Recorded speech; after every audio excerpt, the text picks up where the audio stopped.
Okay, the next thing I picked out was the Mexico Pavilion and the World Showcase at Epcot. Now, these guys don't really say a whole lot about the Mexico Pavilion. You know, they give you a little bit of intro about it. But the main thing they say about it is that the Grand Fiesta Tour starring the three Caballeros is there. But I want to give you some more information. The pavilion is supposed to resemble a Mesoamerican pyramid. The Illuminations fireworks show is controlled actually from a small office atop the building, and if you look at it at the right angle, you can kind of see the office. But you know, you gotta look at it from that direct right angle. Now, as you enter the Mesoamerican pyramid, you'll notice some artwork. This is the Animales Fantásticos art collection. It's really cool to see. It's, you know, I love the Central and South American style of art, and their colors are great. You know, the oranges and the reds and the pale tans. For whatever reason, that you know, that really appeals to me. The main room is actually home to a twilight-lit Mexican marketplace, the Plaza de los Amigos, and it is supposed to resemble, you know, a common, you know, Mexican marketplace where you can go buy some different things. You can get some authentic Mexican branded candies and foods, and you can get some artifacts. I once went down there and got my second grade teacher a pencil holder. It was just a little tiki looking thing. It was just trying to be nice, you know, so I can get an A. And on the edge of the plaza, there's a restaurant, the San Angel Inn, which overlooks an indoor lagoon, and that's where part of the Three Caballeros ride is. You know, the restaurant is, from what I hear, very good. I haven't been there, but it's definitely something to check out. And there's different places to eat in the pavilion, like the Cantina de San Angel, which serves food such as tacos, burritos, nachos, and churros. You know, but this is just like some counter food stuff. And obviously, it's also home to the Grand Fiesta Tour starring the three Caballeros, which is the main reason to go into the Mexico Pavilion aside from the restaurant. I already did a review on the three Caballeros ride, so go back and check that out. If you want to hear what I have to say, obviously. But yeah, so the Mexico Pavilion, I want to give, like all the other pavilions, 3 stars. It's great to go into. It's one of my favorites. You know, so I always hit that each and every time I go in, you know, because I like the three Caballeros ride, and it's always good for, you know, it's nice, very well done. Colors are great. You know, it looks great. So the Mexican Pavilion and the World Showcase at Epcot, I'm going to give 3 stars. Alright, the third and final thing I want to review today is Mission Space. Now, what these guys say Mission Space is, it's a space flight simulation ride, a super headliner. Go the first hour the park is open, or use the Fast Pass, which is what I recommend you do. Not recommended for pregnant women or people prone to motion sickness. 44 height minimum requirement. A gentler, non-spinning version is also available. Impressive, 4 stars. Now, Mission Space is very impressive, but you know, some backstory on it. It was opened in October of 2003, built on the former set of the Horizons ride. It was originally sponsored by Compaq, but due to falling out with them, is now sponsored by HP, as you will see. It's meant to simulate an astronaut training for a manned mission to Mars, the first manned mission to Mars, and you just happen to be on it. There's an introductory video by Gary Sinise from Apollo 13 fame, if you remember him. It's just he seems to be in a lot of the space stuff. Now, when you go in, each rider is assigned an onboard role as a navigator, a pilot, a commander, or an engineer, and you're given two tasks to perform during the mission. So there will be 4 people in your little group, you know, in one thing.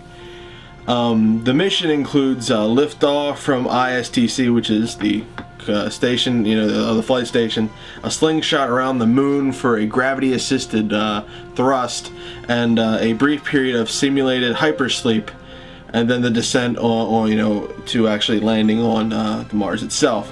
But you'll see that the landing is a little rough. There's twists and turns along the way, you know, pretty much to make it more fun. It's not just pretty much a straight shot.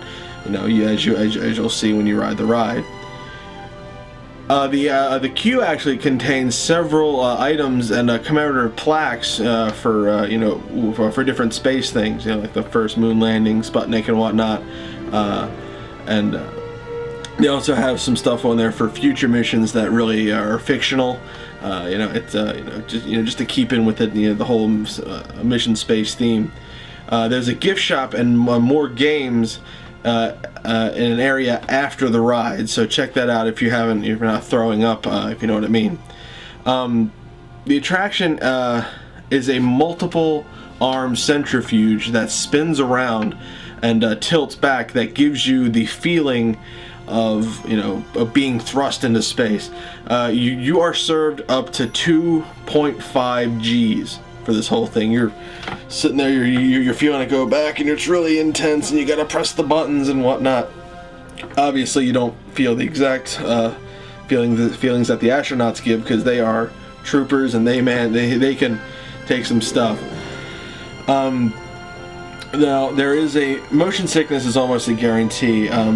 If you are prone to motion sickness, please, you know, get on the easier ride, which I'll tell you about in a minute, or just don't go on the ride altogether. But since it's, you know, it was very prevalent, they actually gave you more, you know, these barf bags. But well, 2 people have actually died while getting on this ride. They had pre-existing conditions, so if you have any illness or you know, or anything like that that you know of, because they didn't know about it, and then that's why they got on the more intense ride and you know, passed away, which is a sad, tragic thing, because they didn't know about it. So again, if you have any pre-existing illness or anything like that, take the lesser attraction. Now, the lesser attraction doesn't spin. You still get to do everything that everybody else does, only you don't feel the G-forces. Okay, it is a closed-in space, so if you're you know, if you don't like confined spaces, obviously this isn't the ride for you. But it is very, very fun. I must tell you this, it was one of my favorite rides while being in Epcot, and you know, it's just one of those things where, you know, it's a ride that, you know, that made me sick, but I enjoyed it, you know, because I guess I don't have a weak stomach, but, you know, just going through all that and just the feeling kind of, you know, gives me a head rush, and then it kind of gets me sick to my stomach. But if you've ever been on Mission Space, you know what you know what it's all about. And when you go to Mission Space, again, heed the warnings, because it is your choice, because people are actually giving you tickets to, you know, like, do you want to get on the more intense one or the less intense one? I want to get on the more intense one. Well, here's your orange ticket, go and get it, you know, get in the orange line. What do you want to get on? The less intense one. Here's the green ticket, go and get in the less intense line. Disney is making sure that, you know, people know the risks, because on that ticket, you know, is all the risks. So, you know, Disney tells you what's going on. So, you know, just keep that in mind. It is your choice as to which one you get on. So yeah, Mission Space, I'm going to give 4 stars.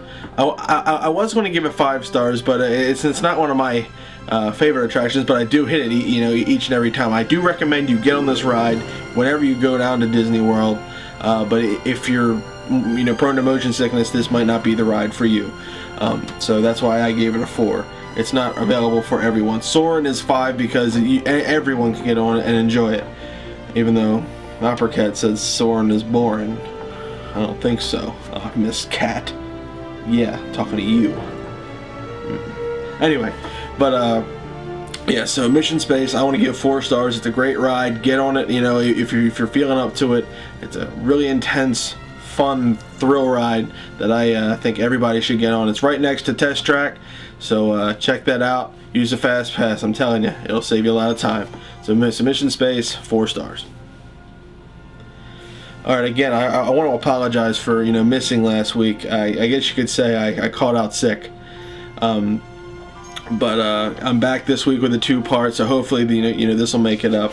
I am you know, deeply grateful that people actually, you know, gave me comments as to, hey, you know, File91e, where are you? You know, I missed the show. I know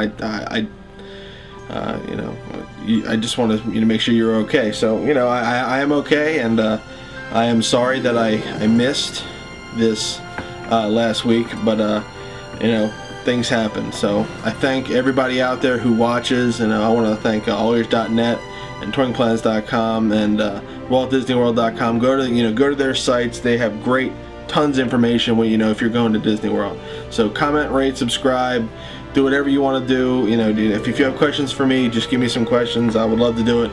I still don't have an idea for a bonus video yet. If you have any ideas as to what I could do for a bonus video, please let me know. Whatever you want to talk about. I can talk about personal stuff. I don't care. It's like, what is this? What is that? I don't know. Give me a game to play. I don't know. But I'm dying for an idea for a bonus video. I don't have a clue. So thanks again, and I will see you all next week. Guaranteed I will be back for another Disney News and Reviews. Thank you very much for watching. Have a good night.